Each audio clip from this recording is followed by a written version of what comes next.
क्या आप देख रही हैं कि आईने के सामने आप पहले जैसी नहीं लगती? गाल नीचे लटक रहे हैं, जॉलाइन कहीं गुम हो गई है, आंखों के नीचे भारी थकावट आ गई है और गर्दन की जिल्द लहरों की तरह ढीली हो गई है। ब्यूटी पार्लर वाले लाखों का खर्चा बता देते हैं, मशीनी इलाजों की फहरिस्त थमा देते हैं, महंगे सीरम बेचते हैं। लेकिन सच ये है कि कुदरती दुनिया में कुछ ऐसे तेल मौजूद हैं जो बिना एक पैसा ज्यादा लगाए घर में ही आपकी जिल्द को ऊपर उठाना शुरू कर देते हैं, जल्दी से जल्दी।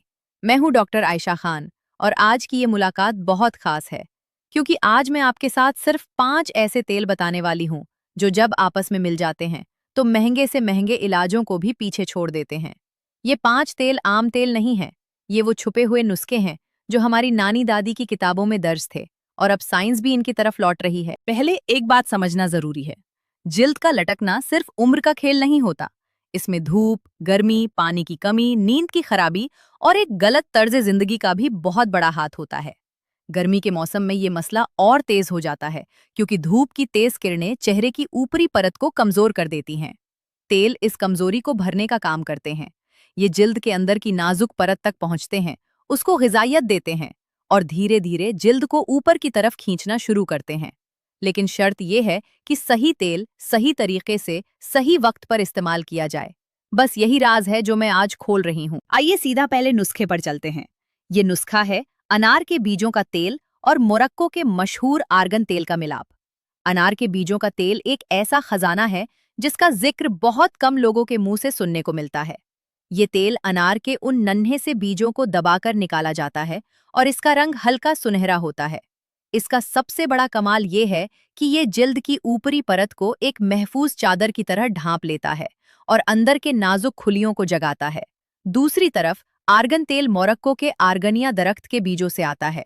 यहाँ की औरतें सदियों से इसको अपने चेहरे पर लगाती आई हैं और इसीलिए मोरक्कन औरतें उम्र के बाद भी बहुत देर तक जवान दिखती हैं।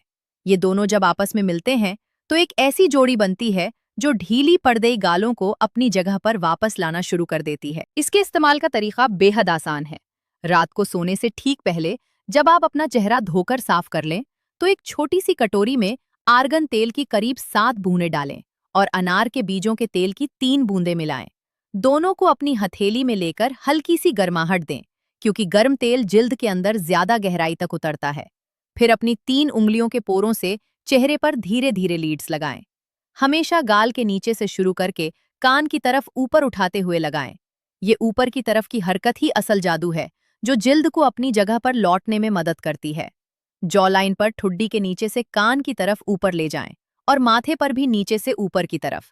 ये काम आपको करीब 3 से 4 मिनट करना है। सुबह जब आप उठेंगी तो चेहरा हल्का सा कसा हुआ महसूस होगा और अगले 2 से 3 हफ्तों में फर्क साफ नजर आने लगेगा। दूसरा नुस्खा है जो आजकल दुनिया भर की स्किन केयर की दुनिया में एक नई हवा की तरह आया है। वो है तमानू तेल और मारुला तेल का मिश्रण। तमानू तेल एक दरख्त के फल से निकलता है जो आमतौर पर पैसिफिक के जजीरों में उगता है। इसका रंग हल्का हरा होता है और इसमें एक कुदरती ताकत है जो जख्मों को भरने की सिफत रखती है। जब जिल्द ढीली पड़ जाती है तो दरअसल वो एक तरह से थक चुकी होती है और तमानू तेल उस थकावट को दूर करता है। मारुला तेल अफ्रीका के मारुला दरख्त के बीजों से आता है और यहाँ की औरतें इसको अपने चेहरे और बदन दोनों पर लगाती हैं, जिसकी वजह से इनकी जिल्द चमकदार और कसी हुई रहती है।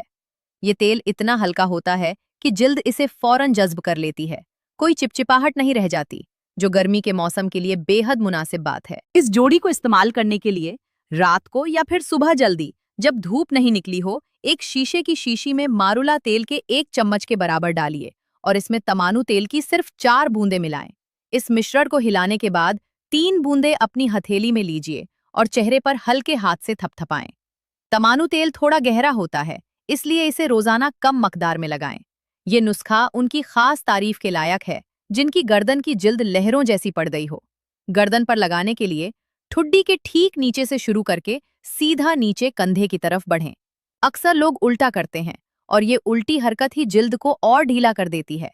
सही तरीका ये है कि सीधे नीचे की तरफ स्ट्रोक्स दें और धीरे धीरे अपने हाथों को गर्दन के आसपास घुमाएं। हफ्ते में 2 या 3 बार ये काफी है, रोजाना जरूरत नहीं। तीसरा नुस्खा शायद उनमें से है जिसका नाम आपने पहले नहीं सुना होगा, लेकिन ये सबसे ज्यादा ताकतवर है। ये है गाजर के बीजों का तेल और एवोकाडो तेल का मेल। गाजर के बीजों का तेल बहुत कीमती होता है और थोड़ी सी मकदार ही काफी होती है। इसकी खुशबू हल्की सी मिट्टी जैसी होती है, लेकिन इसी मिट्टी की खुशबू में वो सिफात है जो चेहरे की कसी हुई रौनक वापस लाता है। ये तेल धूप की किरणों से हुई खराबी को ठीक करने में भी बेहद मददगार है, जो गर्मी के दिनों में खास मसला बनी रहती है। एवोकाडो तेल उन लोगों के लिए है जिनकी जिल्द बिल्कुल रूखी पड़ चुकी हो, जैसे सहरा की जमीन। एवोकाडो तेल इतनी गहराई तक उतर जाता है कि जिल्द की अंदर वाली परत तक इसका पोषण पहुंचता है। ये तेल हल्की सी खिंची हरी रंगत लिए होता है और इसमें एक हल्की सी मलाई जैसी नरमी होती है। इस नुस्खे के लिए एक छोटी सी चम्मच में एवोकाडो तेल निकालें। इसमें गाजर के बीजों के तेल की सिर्फ 2 बूंदें मिलाएं।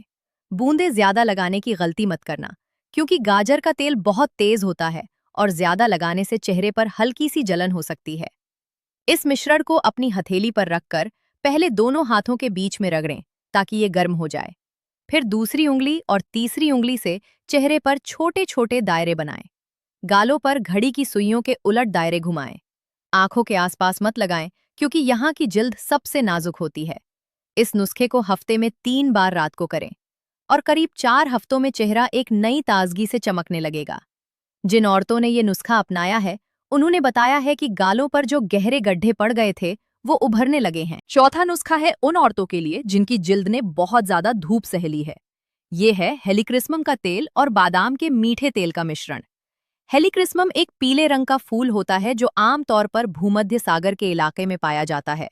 इटली और स्पेन की औरतें इसको कई सदियों से इस्तेमाल कर रही हैं और इसीलिए यहाँ की उम्र दराज औरतों की जिल्द पर भी एक जवान जैसी कसावट दिखती है। हेलिक्रिस्मम का तेल थोड़ा महंगा आता है, लेकिन एक छोटी शीशी महीनों चल जाती है, क्योंकि इसकी सिर्फ 2 से 3 बूंदें ही काफी होती हैं। दूसरी तरफ बादाम का मीठा तेल एक हल्का और नरम कैरियर तेल है, जो हेलिक्रिस्मम जैसे तेज तेल को जिल्द पर फैलाने में मदद करता है। इस जोड़ी का इस्तेमाल सुबह या शाम, जब भी आप अपनी स्किन केयर की रस्म करें, तब कीजिए। एक छोटी सी भूरी शीशे की शीशी ले लें और इसमें बादाम का मीठा तेल करीब 15 बूंदे डालें। फिर इसमें हेलिक्रिस्म तेल की 3 बूंदें मिलाएं। इस तेल को हमेशा भूरी शीशी में रखा करें, क्योंकि रोशनी इसकी ताकत को कम कर देती है। लगाने से पहले शीशी को अपने हाथों में रखकर हल्का सा हिलाएं। फिर 2 बूंदें अपनी हथेली में लेकर चेहरे पर लगाएं।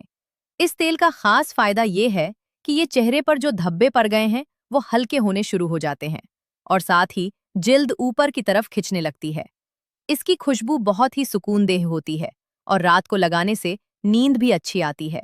जैसा कि मैं अक्सर कहती हूँ, अच्छी जिल्द अच्छी नींद की बेटियां होती हैं और ये तेल दोनों काम एक साथ करता है। आखिरी यानी 5वां नुस्खा सबसे ज्यादा कुदरती और शायद सबसे ज्यादा ताकतवर है। ये है मोरिंगा तेल, फ्रैंकिसेंस और जेरेनियम के फूल का मिश्रण। मोरिंगा एक ऐसा दरख्त है जिसे हमारे देश में सहजन के नाम से जानते हैं, लेकिन इसके बीजों से निकला तेल बहुत ही कामयाब माना जाता है। ये तेल इतना हल्का होता है कि जिल्द इसे पलक झपकते ही जज्ब कर लेती है। इसकी खास बात यह है कि ये तेल इतनी जल्दी खराब नहीं होता और महीनों तक अपनी ताकत बनाए रखता है। फ्रैंकिसेंस एक किस्म की गोंद होती है जो दरख्तों से निकलती है और इसको तेल की शक्ल में निकाला जाता है। ये तेल सदियों से बादशाहों की रानियों के चेहरे पर लगाया जाता रहा है। जेरेनियम एक फूल है जिसका तेल गुलाब से मिलती जुलती खुशबू रखता है और ये चेहरे के हल्के वाले धब्बे ठीक करने में मददगार है। इस नुस्खे को बनाने के लिए एक छोटी शीशी में मोरिंगा तेल 3 चम्मच डालें। इसमें फ्रैंकिसेंस तेल की 5 बूंदें और जेरेनियम तेल की 3 बूंदें मिलाएं। अब इस शीशी को बंद करके आराम से हिलाएं ताकि तीनों तेल एक दूसरे में अच्छी तरह घुल जाएं। इस शीशी को अपने ड्रेसिंग टेबल की एक ठंडी जगह पर रखें, जहां धूप सीधी न पड़ती हो। लगाने का तरीका बेहद सीधा है। रात को सोने से ठीक पहले अपना चेहरा हल्के गर्म पानी से धो लें, तौलिए से हल्के से थपथपाएं और जब चेहरा अभी थोड़ा गीला हो, तब इस मिश्रण की 4 बूंदें लेकर चेहरे पर लगाएं। हल्की हल्की मालिश करें, हमेशा ऊपर की तरफ, कभी नीचे की तरफ नहीं। इस नुस्खे को रोजाना लगाएं और 10 से 15 दिनों में खुद आईने में फर्क देख पाएंगी। अब एक बहुत जरूरी बात समझना लाजमी है। ये 5 नुस्खे मेरी तरफ से आपको एक तोहफे की तरह पेश किए गए हैं, लेकिन हर इंसान का जिस्म अलग है। किसी की जिल्द को गाजर के बीजों का तेल बहुत सूट करेगा, किसी को शायद अनार और आर्गन का तेल ज्यादा रास आए। इसीलिए मैं ये 5 विकल्प दे रही हूँ। आपको इन 5 को एक एक करके आजमाना है एक नुस्खा 15 दिन तक इस्तेमाल कीजिए और देखिए आपकी जिल्द पर कैसा असर होता है। फिर दूसरा लीजिए, फिर तीसरा। इस तरह आप खुद अपने चेहरे की जबान समझने लग जाएंगी। अक्सर 2 या 3 नुस्खे ही बन पाते हैं जो आपकी जिल्द से गहरी दोस्ती करें। बस वही 2 या 3 आपके साथ ही बन जाएंगे और बाकी को आप छोड़ सकती हैं। ये तरीका इसलिए बेहतरीन है क्योंकि इसमें पैसे भी बचते हैं और आपकी जिल्द को भी सही चीज मिलती है। अब कुछ जरूरी एहतियातें बता देती हूँ जो इस सफर में आपको जरूर पता होनी चाहिए। पहली बात, कोई भी नया तेल सीधा चेहरे पर मत लगाएं। पहले अपनी कलाई के अंदर वाले हिस्से पर एक बूंद डालें और 10 से 12 घंटे इंतजार करें। अगर कहीं लाली नहीं आती, कोई खुजली नहीं होती, तो चेहरे पर लगाएं। ये पैच टेस्ट कहलाता है और ये आपको हर एक नुस्खे के साथ करना चाहिए। दूसरी बात, गर्मी के दिनों में इन तेलों को हमेशा ठंडी और अंधेरी जगह पर रखें। गर्मी से तेल की सिफत खत्म हो जाती है। तीसरी बात, जब आप कोई तेल लगाएं तो सीधा धूप में बाहर मत निकलें। तेल लगाने के करीब 40 मिनट बाद ही धूप में निकलना मुनासिब होता है, क्योंकि कुछ तेल धूप के साथ मिलकर चेहरे पर धब्बे पैदा कर सकते हैं। चौथी बात, इन तेलों को हमेशा उंगलियों के पोरों से लुक्स लगाएं, हथेली के गद्दे से नहीं, क्योंकि हथेली के गद्दे का दबाव जिल्द को खींच सकता है और फायदा कम हो जाता है। अब एक बात जो अक्सर लोग पूछते हैं वो ये कि क्या ये तेल हर उम्र की औरत इस्तेमाल कर सकती है। इसका जवाब है हाँ। ये तेल कोई दवा नहीं है, न ही कोई रसायन है। ये सीधा कुदरती चीजें हैं। 30 साल की औरत हो या 50 साल की, दोनों को फायदा होता है। बस फर्क इतना है कि 30 की उम्र में ये मसला शुरू होने से रोक देगा और 50 की उम्र में ये हो चुके मसले को धीरे धीरे ठीक करेगा। सब्र रखना सबसे ज्यादा जरूरी चीज है। जिल्द के बदलाव की रफ्तार धीमी होती है। पहले हफ्ते में आपको चेहरे की ताजगी महसूस होगी, दूसरे हफ्ते में एक हल्की सी चमक आएगी, तीसरे हफ्ते में गालों का उठा हुआ पन दिखेगा और चौथे हफ्ते के अंत तक दूसरे लोग भी आपसे कहेंगे कि आप पहले से बेहतर लगने लगी हैं। यही असल जादू है। एक और चीज जो मैं बताना चाहती हूँ वो ये है कि ये तेल सिर्फ चेहरे के लिए नहीं है। आप इन्हें गर्दन, कंधों और उनके नीचे सीने के ऊपरी हिस्से पर भी लगा सकती हैं। अक्सर लोग सिर्फ चेहरे पर ध्यान देते हैं, लेकिन गर्दन और सीने का ऊपरी हिस्सा हमारी उम्र को सबसे पहले खोल देता है। चेहरा तो लोग क्रीम से कसा रखते हैं, लेकिन गर्दन पर ध्यान नहीं देते और इसीलिए ढीलापन वहां से शुरू होता है। तो इन तेल की जो भी 2 बूंदें आप अपने चेहरे पर लगाएं, एक बूंद बचाकर गर्दन और सीने के ऊपर भी लगा लें। ये छोटा सा कदम आपकी खूबसूरती को एक पूरी नई सूरत दे देगा। गर्मी के मौसम की बात करें तो इन तेलों में मोरिंगा, मारुला, बादाम का मीठा और आर्गन तेल गर्मी के लिए बहुत ही मुनासिब हैं। ये हल्के होते हैं और जिल्द पर भारी नहीं पड़ते। एवोकैडो तेल और तमानू तेल थोड़े गहरे होते हैं, इसलिए इन दोनों को सिर्फ रात को ही लगाएं, दिन में नहीं। जब गर्मी में पसीना ज्यादा आता है तो तेल लगाने से पहले चेहरा पानी से धोकर अच्छी तरह तौलिए से सुखा लें। गीला चेहरा तेल को जज्ब तो कर लेता है, लेकिन पसीने के साथ तेल को फिसलने नहीं देता। इस छोटी सी बात का खास ख्याल रखना। आखिर में एक तस्वीर बनाएं अपने दिमाग में। सुबह आईने के सामने खड़े होकर आप अपने चेहरे को देखें। गाल एक हल्के से गुलाबी तरह ऊपर उठे हुए, जॉ लाइन साफ साफ नजर आती हुई, आंखों के नीचे की भारी थकावट हल्की होती हुई और गर्दन की जिल्द लहरों से बिल्कुल सादगी की तरफ बढ़ती हुई। ये तस्वीर कोई सपना नहीं है, ये उस धीरज और इन 5 छोटी छोटी शीशियों का तोहफा है। महंगे और दर्दनाक इलाज की तरफ भागने से पहले एक बार इन कुदरती नुस्खों को मौका जरूर दें। ये आपका अपना पैसा बचाएंगे, आपके चेहरे को आपकी अपनी ही ताकत से नवाजेंगे और आपको एक नई रोशनी देंगे। कुदरत ने हमें हर तकलीफ का इलाज दे रखा है, बस हमें उसे पहचानना आना चाहिए। तो आज से ही शुरुआत कीजिए। अपने पास वाली किसी सच्ची दुकान से पहले कोई एक तेल ले आइए। अनार और आर्गन से शुरू करना सबसे आसान है, क्योंकि ये दोनों आम तौर पर मिल जाते हैं। फिर धीरे धीरे एक एक करके बाकी तेल भी आजमाएं। हफ्ते के आखिर में एक छोटी सी कॉपी में लिख लें कि किस तेल से आपने कैसा महसूस किया। ये लिखना इसलिए जरूरी है क्योंकि 3 महीने बाद जब आपको अपनी तरक्की देखनी होगी तो यही कॉपी आपकी सबसे सच्ची सहेली बन जाएगी। और जो 2 नुस्खे आपको सबसे ज्यादा रास आएं, उन्हीं को अपनी रोजाना की रस्म बना लीजिए। मुझे यकीन है आज की ये मुलाकात आपके लिए एक तोहफा रहेगी। अगर ये नुस्खे आपको पसंद आए और अगर आप चाहती हैं कि मैं आपके लिए ऐसी ही कुदरती चीजें रोज लेकर आऊं जो आपकी सेहत को संभालें और आपकी खूबसूरती को निखारें, तो चैनल को सब्सक्राइब जरूर कर दीजिए। सब्सक्राइब का वो छोटा सा बटन दबा देने से मैं आपके साथ और भी नई जानकारी लाती रहूंगी। हर रोज एक नई चीज, हर रोज एक नया नुस्खा। आपका साथ ही मेरी ताकत है और मैं वादा करती हूँ हमेशा ऐसी चीजें लेकर आऊंगी जो सचमुच आपके काम आए। तो फिर मिल रहे हैं अगले वीडियो में एक नई कहानी के साथ, एक नई कुदरती दौलत के साथ। तब तक अपना ख्याल रखिएगा, अपने चेहरे से मोहब्बत कीजिएगा और याद रखिएगा कुदरत का हर तोहफा आपके लिए ही बनाया गया है।